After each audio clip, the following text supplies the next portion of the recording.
Having a policy for engagement with Indigenous peoples at UNESCO was a great achievement after the UN Declaration on the Rights of Indigenous Peoples, because it really established how UNESCO will implement its programs related with Indigenous peoples.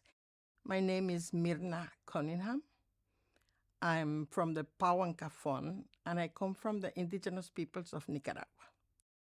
LINKS has been serving UNESCO and the world community for more than 20 years in helping to bring together in a complementary manner the knowledge of local communities, Indigenous peoples, with science and scientific assessment. So our work is to look at how different types of knowledge complement each other and inform effective decision-making. So how do we bring all of our different types of knowledge to serve the well-being of both the planet and humanity, people's aspirations for development, as well as the need to conserve the natural resources with which we live? We're reaching out to Indigenous and local people in several communities. They've observed the trends and changes on ecosystems and biodiversity changes. So we are basically engaging them, taking them on board to make sure that their voice is heard. And we also engaging them in trialogues to make sure that the issues that are faced by the local communities are being brought into the assessment. So they have to be part of the decision making. And we are involving them at each and every implementation stage of the National Ecosystem Assessment.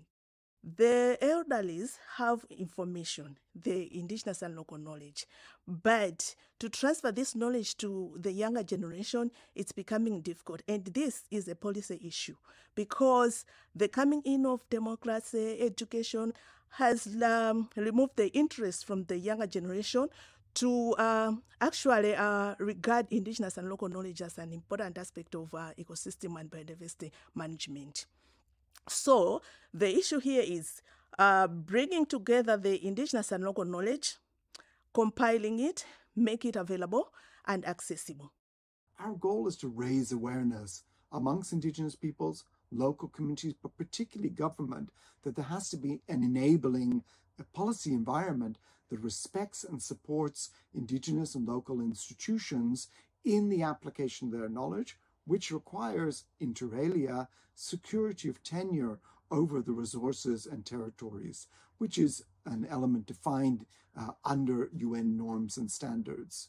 If the government take part in understanding the livelihood of these communities and put it down that they are not only nomadic pastoralists, but the livelihood they live, the land use plan they have, which is traditionally owned, and which is traditionally give the mutual relation between the Maasai and the wild animals, the government could put more initiative in protecting it. Our main message is that Indigenous and local knowledge, which is held mostly in an oral system and passed from one generation to another, plays a critical role in understanding our natural world and also how humans live sustainably on the planet. And I think that's the main goal of the policy, to have Indigenous peoples participating, to listen to our voices, to define methodology together with us in the different areas of UNESCO's work.